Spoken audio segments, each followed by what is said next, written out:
हम देख लेंगे आपको, समझे ना? हमारा पहुंच बहुत ऊपर तक है, हम देख लेंगे आपको। अरे देखो रे, देखो जींस में कितना अच्छी लगती हैं। कहाँ आप पुलिस में आ गई मैडम? अरे आपको तो हीरोइन होना चाहिए, हीरोइन। 17 जुलाई शाम 7:30 बजे कोचिंग क्लास से लौट रही सुमन को विजेंद्र सिंह स्टेशन रोड से उठवाता है। फिर भी तुम FIR नहीं लिखवाते, क्यों? रुक! नहीं भाई रुक! नहीं, मत मारो मुझे। रुक भाई, छोड़ दो, मैंने कुछ नहीं किया। नहीं।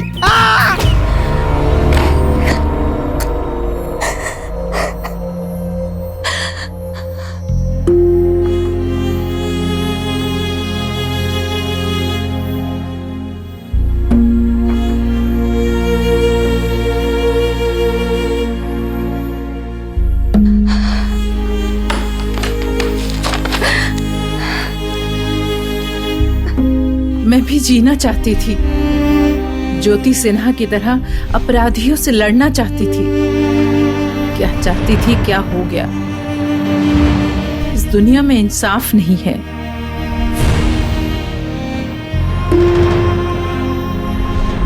आत्महत्या जिंदगी का वो आखिरी फैसला जिसमें हालात से हार की लाचारी छिपी होती। आखिर इस लड़की की ऐसी क्या मजबूरी थी, क्या लाचारी थी कि इसे मौत को गले लगाना पड़ा? और मरते वक्त अपने सुसाइड नोट में इसने जिस ज्योति सिन्हा का जिक्र किया वो कौन थी? क्या संबंध था इन दोनों में? अरे नाश्ता तैयार है। अरे गिर जाओगी। अरे सुनो तो, रुको। अरे पैर हाथ टूट जाएंगे ना तो कोई शादी भी नहीं करेगा। अरे रुको तो। ओहो, आप समझाते क्यों नहीं है इसको? अब बच्ची नहीं रही, अरे गिर जाएगी तो कोई शादी भी नहीं करेगा इससे। ओहो, क्यों बड़बड़ करती रहती? जाओ यहाँ से। समझाइए ना। अरे आजा, जल्दी आजा। आज फिर हार गई। देह में जान है नहीं और चलते कंपटीशन करने। कितना बदमाशी करता है ना, सारा दिन मस्ती। चल अंदर, चल अंदर। जूता खोलो, नाश्ता करो जा करके। अरे तू लड़का है, वो लड़की है, भला वो तेरे से कहाँ से पार पाएगी?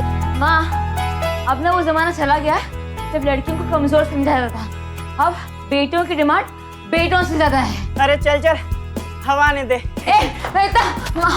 क्या कर रहे हो? दीदी, तुम तो मुझे दौड़ में कभी हरा नहीं सकती हो, और जिस दिन हरा दोगी ना मैं मान जाऊंगा। अरे वाह, ये तो कंपटीशन वाला बात हो गया। देख बेटा, तू इस मोटू को हरा के ना ये साबित कर दे कि मेरी बेटी तुम्हारी मम्मी के बेटे से बहुत आगे है। क्यों जी? अरे आप भी ना बेमतलब की बात करते हैं। चल तू अंदर चल अब। या बेटा हौसला रख, हिम्मत रख, देखना एक दिन कामयाबी तेरे कदम चूमेगी। मेरा बच्चा।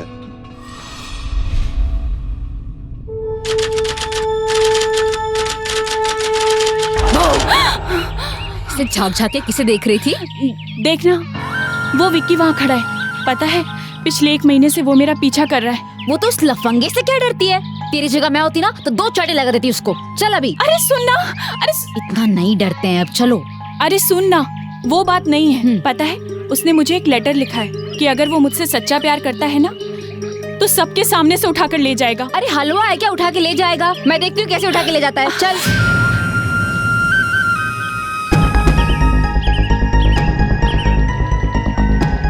रुक, तो काम बोले थे ना, लेकिन तो का मजाक लग रहा था का? चल, अगर बचना चाहती है तो सबका सामने हमको आई लव यू बोल दे, तब भाई तो का छोड़ेंगे हम। हाथ छोड़, चपड़ा के मारूंगी वरना। छोड़। चल हट।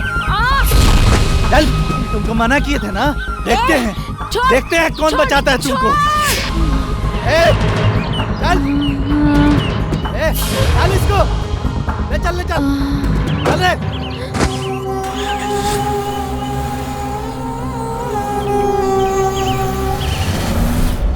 हद हो गई, आपके पास पेशेंस नाम की जरा भी बात नहीं। बताइए, यहाँ लैट्रिन बाथरूम में कंप्लेंट बताने आ गए, कपड़ा धुले कि ना धुले? 1 घंटे से बाहर आपका इंतजार कर रहा हूँ मैं। अभी इस सिचुएशन में आपको तुरंत जाकर उसको पकड़ लेना चाहिए। जितनी देर होगी बात बिगड़ती जाएगी। सर आप समझते क्यों नहीं? आप भी ना काहे उस लड़के को फंसाने में लगे हैं आप? हैं अभी 2 घंटे भी नहीं हुए हैं उसको गए हुए। अरे फिल्म भी 3 घंटे में खत्म होती है। हाँ, अगर रात तक वो दोनों किडनैप के नाम पर गायब रहते हैं ना तो आप सुबह आ जाइएगा। जिस तरह केस बनाने कहेंगे वैसा केस बना देंगे। अब जाइए नहाने। ये क्या कर रहे हैं आप? तब से नौटंकी कर रहे, देख रहे हैं, हम सब समझ रहे हैं। आपको एफआईआर लिखना पड़ेगा अभी। आशा अपनी मर्जी से नहीं गई है सर, उसे अगवा करके ले गए हैं विक्की और कुछ और लोग, और कुछ और लोगों ने हमारे साथ देखा है उसको ले जाते हुए। वो सब तेरे जैसे बेवकूफ नहीं जो गवाही दे। उन्हें पता है कौन लोग, इसलिए वो गवाही नहीं दे रहे।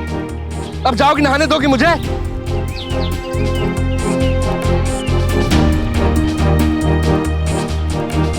सुनिए, अरे काहे बदनामी मोल ले रहे हैं आप? हैं? उस लड़के को गिरफ्तार करवा के क्या उखाड़ लेंगे उसका? बताइए, 2 दिन में बाहर आ जाएगा। फिर आपकी लड़की का जो हाल होगा पता है आपको? जिंदगी भर कुंवारी बैठी रहेगी, खिलाना उसको, शादी नहीं होगी उसकी। इसलिए बार बार आपके हित के लिए समझा रहा हूँ कि बच्चा लोग है, इस उम्र में हो ही जाता है। जाइए, परेशान मत होइए। अब जाइए भाई, दिमाग खराब कर दिया है। हित करो, पुलिस बदनाम। क्या क्या बात करते हैं आप? ऐसा कैसे हो सकता है? नहीं नहीं, ऐसा नहीं हो सकता। आप सच बोल रही हैं? क्या हुआ माँ? अरे बेटा, आशा ने खुदकुशी कर ली। क्या? सच, आशा ने खुदकुशी कर ली।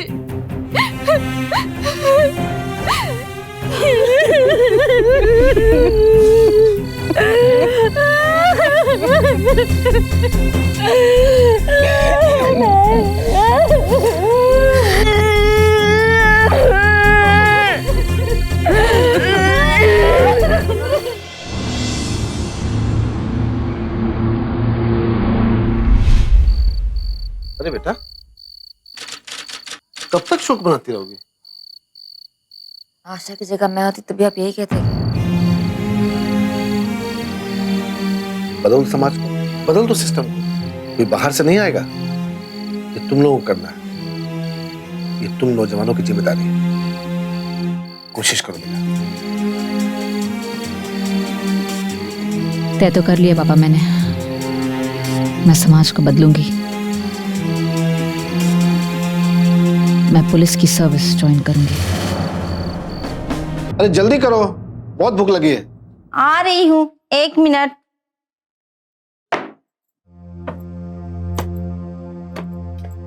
अरे तुम लिट्टी परोस रही हो, हाथ गोला फेंक रही हो। देखिए, मैं बोलूंगी तो आप बोलेंगे कि बोलती है। मुझे जरा सा भी पसंद नहीं कि मेरी बेटी पुलिस में जाए। अरे पुलिस में जाएगी तो कौन ब्याहेगा उसे? तुम चिंता मत करो, एक हंटर घुमाएगी ना तो लड़कों की लाइन लग जाएगी। बिल्कुल ठीक पापा। हाँ हाँ, चढ़ा लो अपनी बेटी को। और क्या क्या है गुब्बारे? ए, पुलिस वाली बनेगी तू? अरे उस दिन उस गुंडे ने तेरे को एक थप्पड़ क्या मारा, तू तो 1 घंटे के लिए बेहोश हो गई थी। जानो, अरे मैं तो कहता हूँ ना कि पुलिस के डंडे से हल्का तो तेरा बेलना है, बेलना। रुक, मैं बताती हूँ। जाके तू रोटी बना। क्या है? इतना मारूंगी ना। अपराधियों का साथ, रात बेरात की ड्यूटी, मार पीट, गाली गलौज, ये सब कुछ जानते हुए भी ज्योति ने पुलिस की नौकरी करने का फैसला किया। वो अच्छी तरह जानती थी कि पुलिस की नौकरी में उसे ऐसा कोई भी सुख नहीं मिलने वाला है जिसका सपना एक आम लड़की देखती है। लेकिन फिर भी एक बेहतर समाज और इंसाफ के लिए उसने ये कठोर फैसला किया। ये नौकरी पाने के लिए भी ज्योति को जी तोड़ मेहनत करनी पड़ी और उसे ऐसी कठोर ट्रेनिंग से गुजरना पड़ा जिसमें मर्दों के भी पसीने छूट जाते हैं। लेकिन ज्योति कामयाब हुई। लेकिन उसकी ये कामयाबी उसके संघर्ष का अंत नहीं थी, ये तो बस एक शुरुआत थी। और कोई जगह होती तो मैं कुछ नहीं बोलती, लेकिन पहली ही पोस्टिंग, और वो भी उन कोयला माफिया के एरिया में।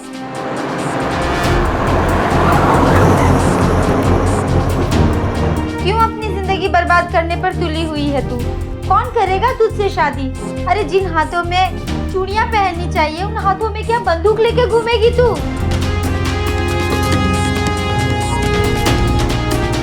तूने जो रास्ता चुना है ना बेटा, वो आसान नहीं है। मैडम, इसके पास भी चालान नहीं है।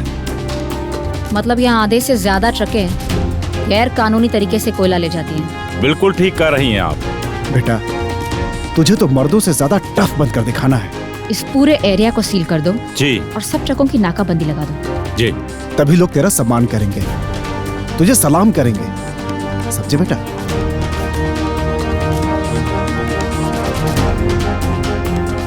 मैडम, ये सब 90% बिना चालान के हैं। ये लोग सब कोल माफिया संतोष सिंह का आदमी है। क्या करना है इन लोगों का? क्या करना है? सील कर दो ट्रकों को सारी, और जो ड्राइवर बयान देना चाहे उनका बयान रिकॉर्ड कर लो कैमरे में। जो ना दें उनको अंदर डाल दो। मैडम, आपको फोन। कौन है? यहाँ के नेता विजय बाबू। कौन?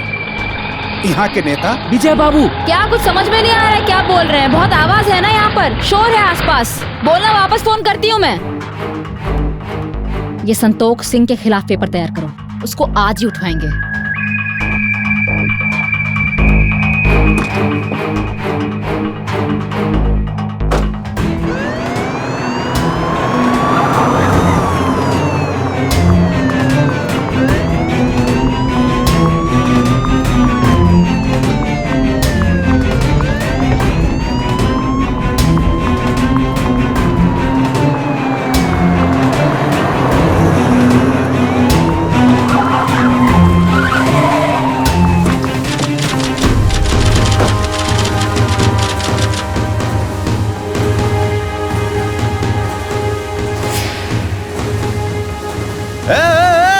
अरे कहाँ जा रही हैं जी? निकलिए यहाँ से।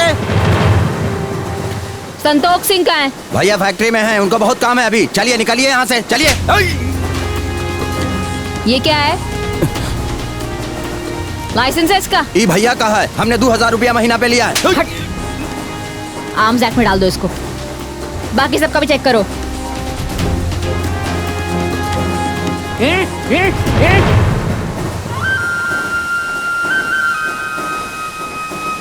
भैया बोल रहे हैं कि तुम कहाँ ले जा रही हो? तुम नीचे उतरते हो, मैं खींच के उतारूं नीचे? भैया बोल रहे हैं कि कितना पैसा लोगी, मामला खत्म। जाओ उसको लेके आओ नीचे खींच के।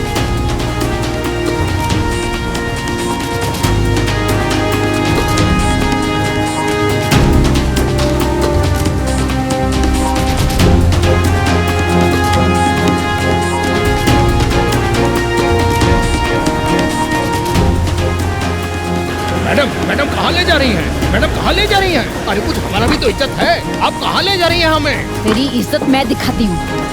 चल, इन सब के सामने खींच के ले जाऊंगी तुझे। अरे सुनिए, अरे हम हार्ट पेशेंट हैं। अरे हमका खूनवा तो कर लेने दीजिए। अरे सुनिए, अरे हम देख लेंगे आपको, समझ गए ना? हमारा पहुंच बहुत ऊपर तक है, हम देख लेंगे आपको। हम बहुतों को देख लिए हैं।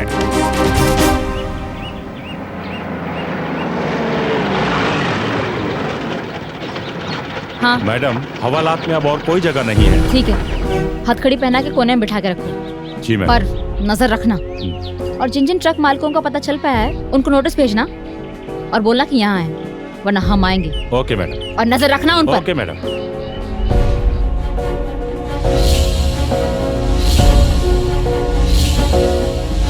हमारा पुलिस डिपार्टमेंट आपकी इज्जत करता है, लेकिन आपने तो हद कर दी ना। ये कोई सिस्टम हुआ इस तरह से गिरफ्तारी करने का? सर, मुझे तेरा तरीका नहीं आता। जो साफ दिख रहा हो उसके बारे में 100 बार सोचकर क्या फायदा।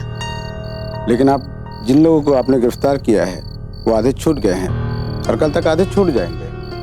आपने क्या अचीव किया और हमें मजबूरन आपको दूसरी जगह ट्रांसफर करना पड़ा। सब शायद मैं वो अचीव नहीं कर पाई जो मैं करना चाह रही थी, पर मुझे अपने तरीकों पर पूरा विश्वास है। यानी कि आप नई जगह जाकर भी कुछ ऐसा ही करेंगे? Yes sir. Best of luck. Thank you sir.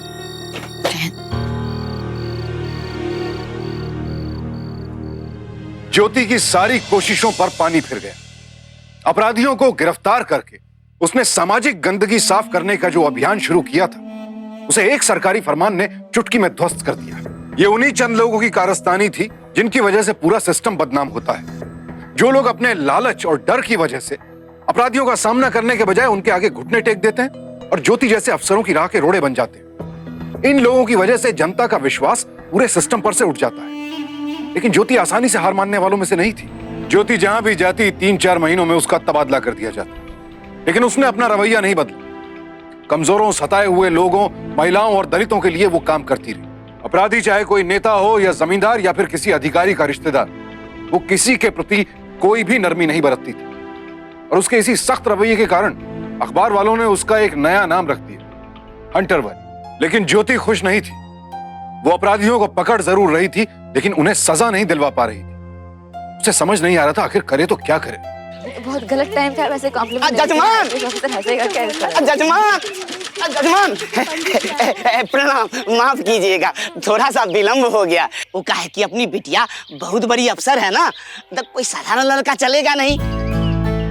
3 DM, 2 IPS अफसर, एक बहुत बड़ा बिजनेसमैन, विदेश में रहता है, फोटो साथ लाए हैं, देखिएगा जजमान। क्या ये? अरे इस तरह क्या देख रही है? इस लगन में तुझे बांधना जरूरी है। कोई लगाम खींचने वाला आ जाएगा ना तो तेरी सारी दादागिरी दूर हो जाएगी। प्लीज माँ। ओहो, अरे रुको तो। इतनी बड़ी अफसर होके शर्मा रही है। अरे पंडित जी, बेटी आईपीएस अफसर हो या प्रधानमंत्री, माँ बाप के लिए तो माँ बाप ही रहे। आइए जजमान, आपको हम फोटो दिखाते हैं। आइए बैठिए। ये देखिए। अच्छा आइए ना जी, आप भी देखिए ना। आप देखिए। अरे देखिए तो। मैं आता हूँ। अच्छा दिखाइए पंडित जी, कौन कौन है? ये डीएम साहब है। क्या बात है बेटा? पापा मेरी प्रायोरिटीज कुछ और हैं अभी पापा। मुझे डर लग रहा होता है कि मैं कहीं असफल ना हो जाऊं। इस सिस्टम में रहकर उसे सुधारना बहुत मुश्किल है।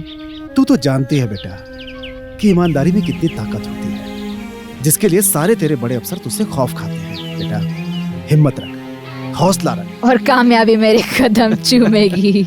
अच्छा तुझे ये याद है? और क्या, इतनी बार तो बोल चुके हैं। अच्छा बेटे एक बात बता, तेरा तो ऐसे ही ट्रांसफर होता रहता है हमेशा इधर उधर, पर तूने खास पोस्टिंग मांगी है, कोई राज की बात है बेटा? Oh, top secret, IPS secret. I'm sorry बेटा। आशा को न्याय और समाज की गंदगी को सुधारने के लिए ही तो उसने पुलिस सर्विस को अपनाया था और अपने आप से किया वचन पूरा करना चाहती थी। इसकी सारी फाइल्स टेबल पर चाहिए और मुझे उसके घर का पता भी दीजिए। नहीं, मुझे फोर्स नहीं चाहिए, मेरे थाने में इंतजार कीजिए।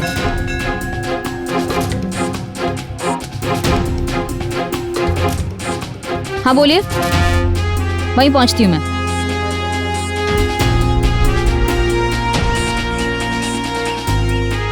सुंदरकांत बाबू आप हैं? जी, वो अरुण बाबू बोले थे आपसे मिलने के लिए, तो हम आ गए। ये उनका एड्रेस है। देखिए केस छोटा दिखता है लेकिन है बहुत बड़ा, उसको इंसाफ मिलनी चाहिए।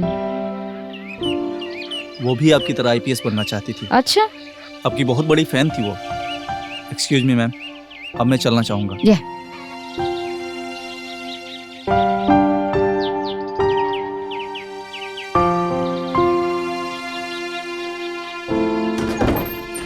बहुत आभारी हूं आपका कि आप इस शहर में पधारी।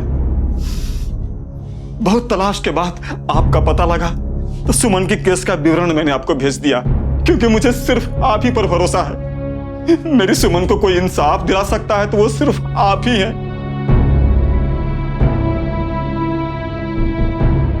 बहुत बड़ी फैन थी आपकी वो, आज ही खोले हैं इस घर को।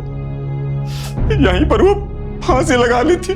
मरने से पहले बहुत दुखी रहा करती थी, कहती थी कि इस दुनिया में इंसाफ नहीं है। मरने से पहले ये चिट्ठी लिख गई है वो। ये टेबल उसी का है?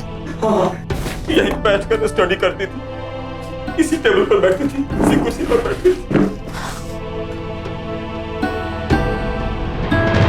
मैं खुदकुशी कर रही हूँ क्योंकि मेरी जिंदगी में अपमान के अलावा कुछ भी नहीं बचा।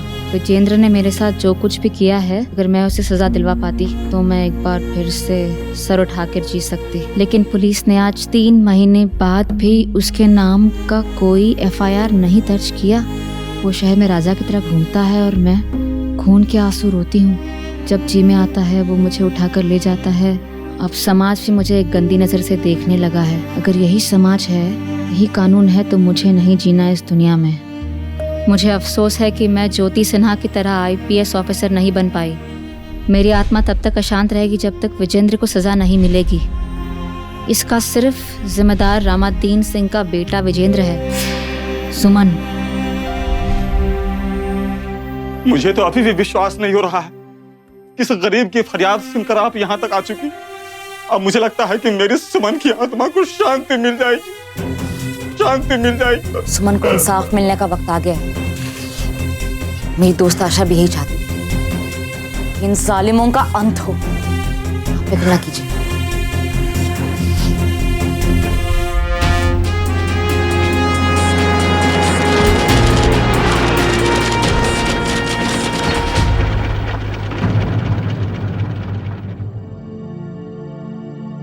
दूर महाराज, हमको तो हुआ कि मैडम आई है। ये झूठे ना इतना जोर का सैल्यूट मार दिए। अब रिटायर होते होते यह दिन देखना बाकी रह गया है कि जनानी सबको जाए हम लोग सैल्यूट देने। अरे मैडम, आप आ गई। जय हिंद मैडम। ओह, अशोक मंडल आप हैं? जी मैडम। आप ही ने भेजा था उसको म्यूजियम पे? जी मैडम।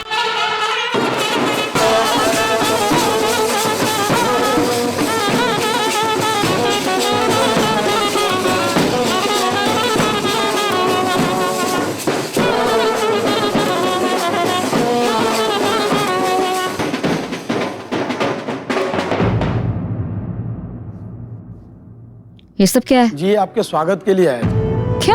जी पुलिस प्रशासन की ओर से नहीं, यहाँ के ठेकेदार रामदीन बाबू की ओर से थे। मैडम, यहाँ जो भी पुलिस पदाधिकारी आते हैं वो उसे अपने थाली का चोखा बनाने की कोशिश करते हैं, और शायद आपके बारे में भी उनका यही ख्याल है। उनके गुर्गे अंदर आपके केबिन में बैठ के आपका इंतजार कर रहे हैं। कहाँ? केबिन में? जी मैडम। अरे उसको मना किया था कि टेंडर मत डालो, तो यू बाईपास वाला रोड पर टेंडर डाल दिया। क्या गया? मारा गया। अरे उसकी मेहरारू आ गई।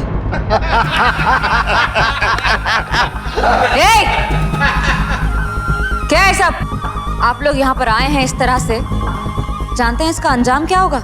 अरे इतना सुंदर मैडम आई है, इनका स्वागत के लिए माला लाओ रे। लाओ आ गया। अरे हम तो आपका इज्जत करने के लिए आए थे मैडम, आप तो नाराज हो गई। कौन है आप? हम गरजू सिंह। भैया का नाम तो सुना ही होगा आपने, रामदीन सिंह। अब बड़का भैया का आदेश था कि जाके कने देख के आवा कौन महिला एसपी आई है। ये जो चेला चपाटी है ना, अब ये सब कहा जो मैडम तो जींस पहनती होंगी। अरे देखो रे, देखो जींस में कितना अच्छी लगती हैं। कहाँ आप पुलिस में आ गई मैडम? अरे आपको तो हीरोइन होना चाहिए, हीरोइन। वैसे बड़का भैया बम्बई से हर साल हीरोइन को मंगा के सरस्वती पूजा में नाच करवाते हैं। अरे क्या समझता है रे कि मैडम जनानी जाते हैं तो अकेली हैं? अरे हम हैं इनके साथ। और एक बात और मैडम, हमारे साथ जो होता है इस इलाके में वो सुखी से रहता है, और जो नहीं रहता वो बिन मालिक का कुत्ता, न घर का न घाट का। चलो ये सब देख लिया ना महिला एसपी को? हाँ, आज जींसों पैंट देख लिया, और कुछ देखेगा क्या? सुनिए मैडम, कोनो चिंता करे की जरूरत नहीं है, हम हैं आपके साथ, ठीक है ना? चलते हैं, अभी प्रणाम करते हैं, चलते हैं। अशोक बाबू। जी मैडम। बहुत मन बढ़ गया इन दोनों भाइयों का। दोनों के सारे रिकॉर्ड्स मुझे चाहिए अभी। जी मैडम। देखती हूँ उस गरजू बाबू को।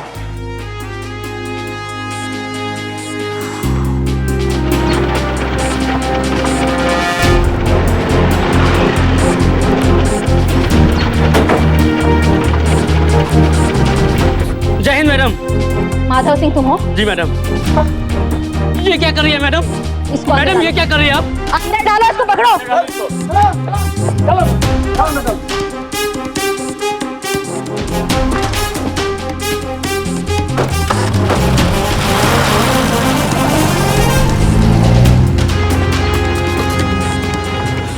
जुलाई शाम 7:30 बजे कोचिंग क्लास से लौट रही सुमन को विजेंद्र सिंह स्टेशन रोड से उठवाता है, उस पर जबरदस्ती करता है और मनमानी करता है।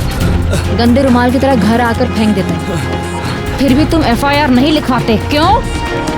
तुम ही थे ना थाने पर उस वक्त? मैम, मैं ही था।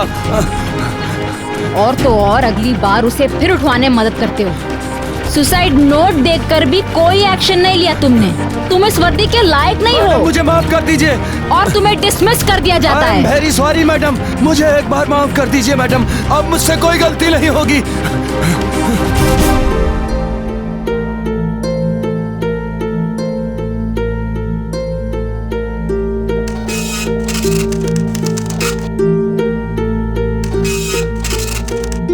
कि विजेंद्र रामादीन का बेटा है और करजू बाबू का भतीजा। अजब की बात यह है कि इतने सारे क्राइम रिकॉर्ड्स होने के बावजूद लिखित रूप में बहुत कम है, और जो हैं उनमें उसे बेल हो सकती है। देखिए मैडम, अगर सुमन के पिता को सरकारी गवाह बना ले तो शुरुआत तो हम कर ही सकते हैं। हेलो, जय हिंद सर। जी सर, शो मैं 11 बजे आ जाऊंगा। DM साहब का फोन था, कल सुबह ऑफिस बुलाया है। मैडम कमाल के आदमी हैं, पर अब तक इनको शायद कोई सही आदमी नहीं मिला, पर लगता है कि अब कुछ अच्छा होगा। चलिए आप रिकॉर्ड चेक कीजिए, और कल सुबह सबसे पहले हमें सुमन के घर पे जाना है। That is early morning. Okay ma'am. Okay, good night. मेरे बेटे को मत ले जा भैया, मेरे बेटों को मत ले जा। चल ले जा अपने बेटे को, लेकिन ज्यादा होशियारी नहीं, उड़ा दूंगा बेटे को। चल।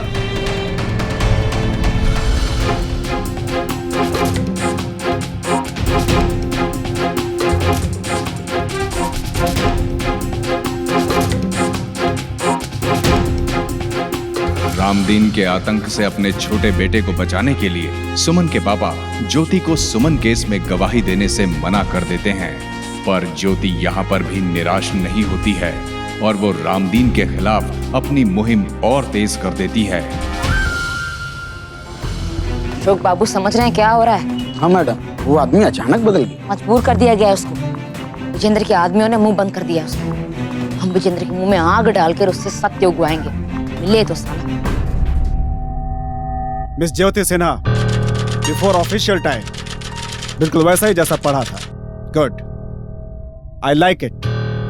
आप मुझे शर्मिंदा कर रहे हैं सर। शर्मिंदा की क्या बात है? सुना है आते ही इस शहर में आप कुछ धमाल करने वाली हैं। क्या है वो धमाल? Have seat please. Thank you sir. Sir, Vijendra Singh जो रमादीन का बेटा है और गरजू बाबू का भतीजा, वो सुमन मर्डर केस का आरोपी भी है, और उस केस के बारे में हम कुछ कर नहीं पाए हैं। मैं अभी तक सबूत ही ढूंढ रही हूँ, पर अंदर तो सर उसे करना है। गुड, लेकिन सबूतों के आधार पर उन्हें बहुत ज्यादा दिनों तक अंदर नहीं रखा जा सकता। उन्हें सजा दिलवाने के लिए ऑन द स्पॉट क्राइम करते हुए उन्हें पकड़ना पड़ेगा। बगैर उसके तो वो बड़ी आसानी से छूट जाएंगे। राइट सर, मैं समझ रही हूँ। हाँ। Okay sir. ओके, और हाँ, ध्यान रखना, उनका बहुत बड़ा गैंग है। कोई बात नहीं सर, हमारा भी बहुत बड़ा गैंग है। All the best. जय हिंद सर। जय हिंद। मैडम, आपके कारनामे से लोगों का विश्वास फिर से जगा है। लोग पुलिस की मदद करना चाहते हैं। खबर मिली है मैडम कि रामदीन और विजेंद्र जो है एक पुल का शिलान्यास करने वाले हैं, जहां वो बच्चे की नरबली भी देने वाले हैं मैडम। हालांकि लोगों को ये बात नहीं मालूम है, लेकिन ये खबर बिल्कुल पक्की है कि वो बच्चे की नरबली देंगे। इस बार नहीं छोड़ेंगे उसको। चलो टीम तैयार करो। ओके।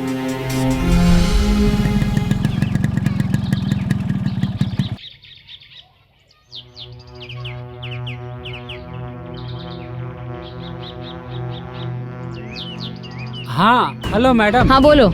यहाँ कोई साधारण सी पूजा चल रही है मैडम, और वो विजेंद्र भी यहीं है। हाँ, कुछ पाइप है, उस पाइप के पास ही पूजा हो रही है, और उसके अंदर भी कुछ लोग हैं। पाइप में जाकर देखो। जी देख रहे मैडम। ठीक है, बताओ मुझे।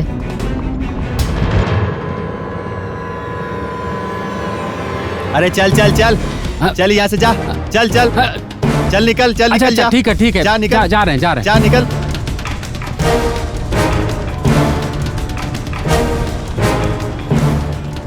हाँ बोलो। इनके आदमी जो हैं वहाँ जाने नहीं दे रहे हैं। मुझे तो कुछ गड़बड़ लग रहा है मैडम। ठीक है, तुम वहाँ से फटाफट निकलो, हम बस पहुँच रहे हैं। ठीक है madam. Okay thank you madam.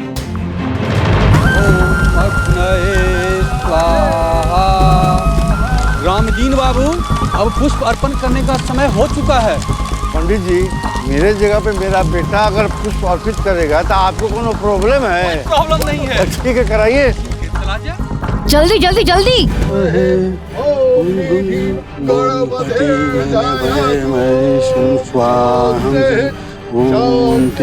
Speed बढ़ाइए आप, उनके जाने से पहले पहुंचना है हमें।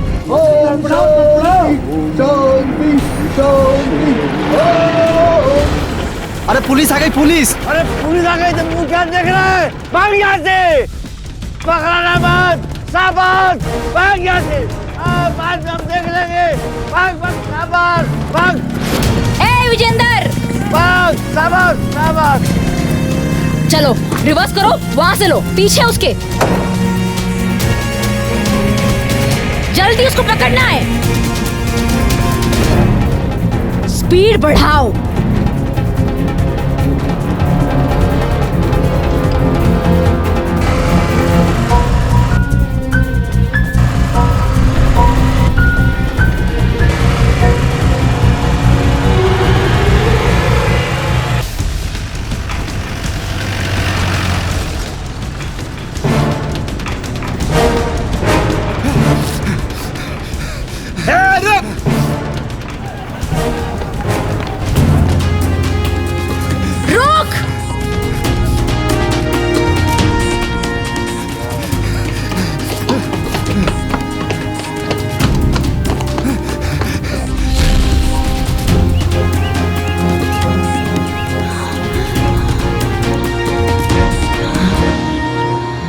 मैडम, मैडम वो उस तरफ भागा है, उस तरफ।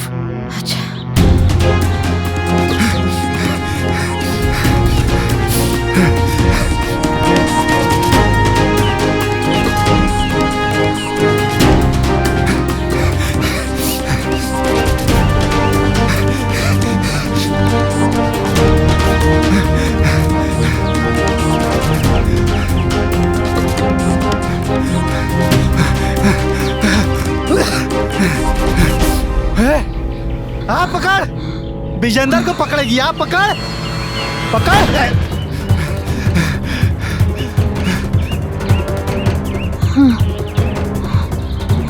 रोक!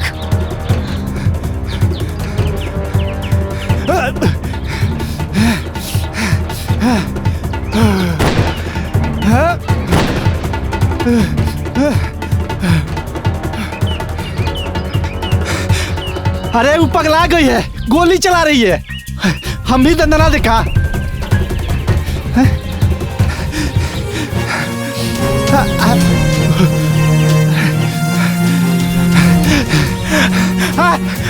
नहीं नहीं भाई रुक! नहीं, मत मारो, मत मारो मुझे। रुक भाई। छोड़ दो, छोड़ दो, मैंने कुछ नहीं किया। नहीं नहीं, बड़ा शेर बन के घूमता है, दौड़ा के ले जाएंगे इसको। ले चलो इसको। चलो, छोड़ दो, मत मारो। छोड़ दो। नहीं, ये कानून नहीं है मैडम। ये पूरा बाजार देखेगा तुझे आज। दौड़ते हुए इस तरह से जान लेंगे कानून क्या चीज होती है। अशोक बाबू। नहीं मैडम। सारी धाराओं के साथ 307 भी लगा देना इस पर। गलत है मैडम। चुप। छोड़ दो, छोड़ दो, छोड़ दो मुझे, छोड़ दो, छोड़ दो मुझे, मैंने कुछ नहीं किया।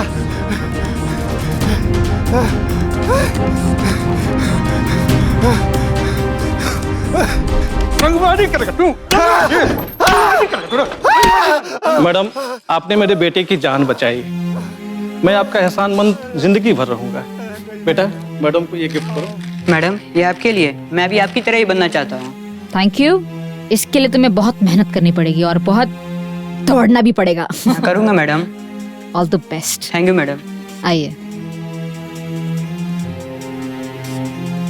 इसको उठाओ, बंद करो हवालात में अभी।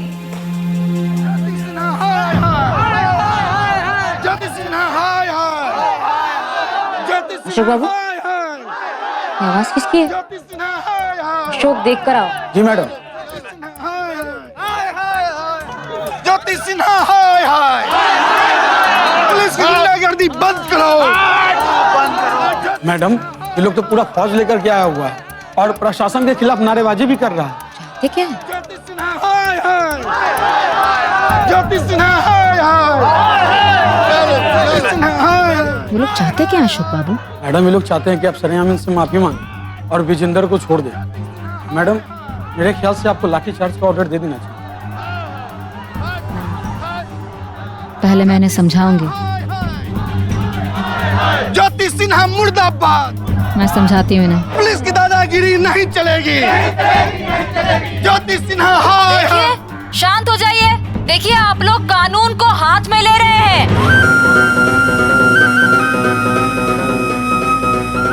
शांत हो जाइए और चले जाइए यहाँ से। कानून को अपना काम करने दीजिए और पुलिस कोई भी एक्शन ले सकती है। अरे आप क्या एक्शन लीजिएगा? अब हम लोग का एक्शन चालू हो गया है। अब हमारा एक्शन देखिए। चलो चलो, बंद करो बंद करो बंद करो। ज्योति सिन्हा मुर्दाबाद। चलो ज्योति सिन्हा हाय हाय। हवाला पे कौन है? जी मैडम सारा प्रशासन तो इधर ही लगा है। अशोक! जी मैडम वो लोग पीछे का दीवार तोड़ करके उससे लेकर चले गए। जाओ पीछा करो। जी मैडम। कानून का जो फंदा विजेंद्र पर कसा था उसे उसके साथियों ने बेहद शातिर तरीके से काट दिया। ज्योति की सारी मेहनत पर एक झटके में पानी फिर गया। हालांकि अपनी नई पोस्टिंग पर आने के बाद ज्योति ने अपनी रणनीति में बुनियादी परिवर्तन कर दिया। अब वो पहले वाली ज्योति नहीं रही थी जो अपराधियों को देखते ही उन पर टूट पड़ती थी। अब वो जुर्म के खिलाफ अपना हर कदम बेहद सोच समझ कर उठाती थी। लेकिन रामदीन भी कम शातिर नहीं थी। ज्योति उसके रास्ते का रोड़ा बन गई थी और अब उसने उसे रास्ते से हटाने की साजिश शुरू कर दी।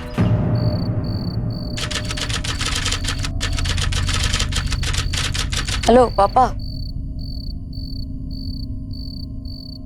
पापा पता नहीं क्यों हिम्मत टूट सी रही है। अरे बेटा, जब आदमी मंजिल के बहुत करीब आ जाता है ना तो उसे एक बार लगता है कि उससे नहीं होगा। कैसे समझाऊं पापा? बहुत टफ है। अरे बेटा, टफ तो तूने खुद ही चुना। सरल काम तो तू करती नहीं। देख बेटा, दुनिया में 3 टाइप के लोग होते हैं। एक जो विघन पड़े ना उसके पहले ही छोड़ देते हैं। दूसरा विघन सोच के ही छोड़ देते हैं। और तीसरा कितना भी विघन आए कामयाब होके छोड़ते हैं। और मेरी बेटी तीसरे वाली है। आप क्या अपनी बेटी को उल्टी सीधे चीजें सिखा रहे हैं? सुन बेटा, तो किसी की बात मत मान। यहाँ पेपर पे ना तुम्हारा नाम छप रहा है कि तेरी जान को खतरा है। ऐसा कर बेटा, तू ना सब छोड़ के आ जा। देख बेटा, तेरे अकेले के लड़ने से ना पूरी दुनिया का जुर्म खत्म नहीं हो जाएगा। तू मेरी बात मान बेटा, छोड़ दे सब कुछ, चलिए आ वापस घर। अपने पिता के प्रेरक शब्दों से ज्योति को हिम्मत तो मिली, लेकिन उसके पिता की बातों में छिपी एक सच्चाई ये भी थी कि ज्योति जिस रास्ते पर चल पड़ी थी उसमें सिवाय मुसीबतों के कुछ और नहीं था। उस लिहाज से रामदीन और विजेंद्र के खिलाफ उसकी ये जंग उसकी मां के शब्दों में खुद को कुर्बान करने के बराबर ही थी। क्योंकि इतने दिनों में ज्योति को यह अंदाजा तो हो ही चुका था कि रामदीन मौका मिलते ही उसका कत्ल करने से भी नहीं चुके। अब ऐसे में रामदीन और विजेंद्र को गिरफ्तार करने का उसका यह अभियान क्या उसकी जान से भी ज्यादा कीमती था? और था तो क्यों?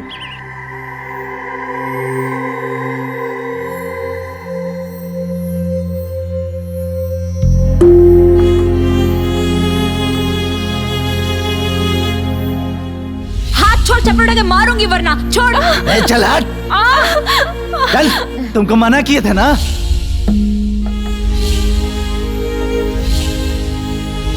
मेरी सुमन को कोई इंसाफ दिला सकता है तो वो सिर्फ आप ही हैं।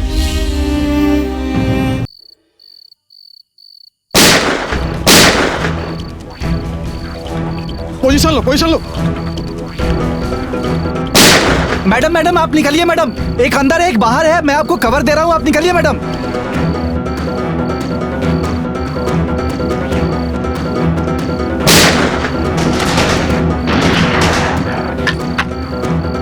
चल। कौन हो तुम? कौन हो तुम? मेरी कोई गलती नहीं मैम, मुझे रामदीन बाबू ने आपको मारने के लिए भेजा था। अशोक बाबू, हॉस्पिटल ले जाइए इसे।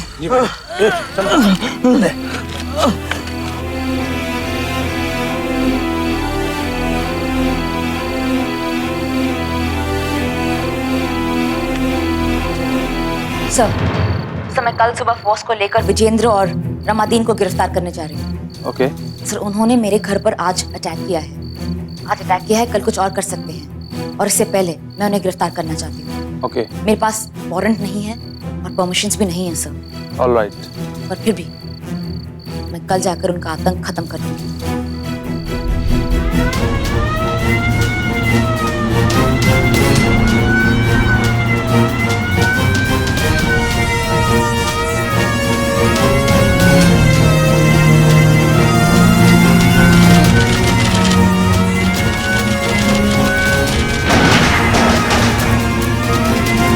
Come on, attack!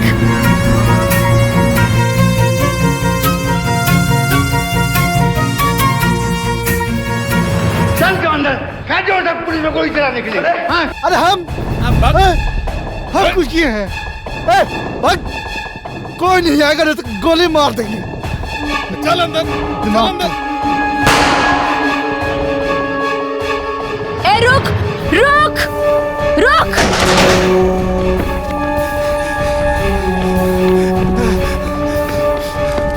बाबूजी, चाचा को गोली मारी बाबूजी। ठीक, तुम आ कैसे? जल्दी बात।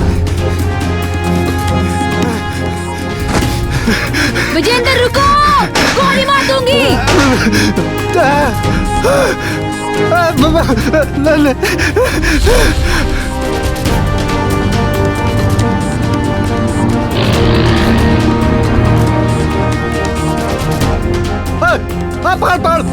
पकड़ इसको, ले चल इसे, चल।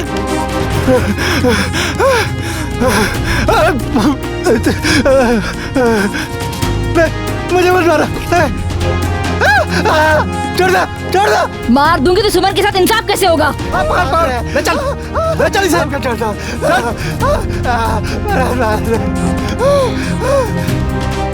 ज्योति ने एक बेहद कठिन लड़ाई लड़ी, एक ऐसी लड़ाई जिसके बारे में सोचकर अच्छे पुलिस वालों को भी पसीने छूट जाया करते थे। रामदीन अपनी एक अलग सत्ता कायम करने चला था, एक समानांतर सत्ता, लेकिन कामयाब नहीं हो सका। ज्योति ने उसके साथ साथ उसके आपराधिक साम्राज्य को भी जड़ से उखाड़ फेंका। विजेंद्र को भी उसके किए की सजा मिली। उसे सजा दिलवाकर ज्योति ने न सिर्फ सुमन के पिता से किया हुआ अपना वायदा निभाया, बल्कि अपनी सहेली आशा की तरह अनेक लड़कियों के उत्पीड़न को रोकने की तरफ एक सार्थक पहल भी की। अब अपराधियों और उनके रहनुमाओं के पास ज्योति के इस विजय रथ को रोकने का कोई उपाय नहीं बचा था। वो बस उसका रुख मोड़ सकते थे। सो तबादले होते रहे और ज्योति बिना थमे अपना काम करती रही। ज्योति जैसी महिलाएं सचमुच हमारे लिए बहुत बड़ी मिसाल है, और हम उम्मीद करते हैं कि आने वाले समय में हमारे समाज में और कई ज्योतियां प्रज्वलित होंगी जो अन्याय और जुर्म के खिलाफ इस जंग को जारी रखेंगी। अब मैं सुशांत सिंह आपसे विदा लेता हूं। कल फिर मुलाकात होगी एक और ऐसी ही मिसाल के साथ। देखते रहिए सावधान इंडिया, 100 दिन 100 फाइट।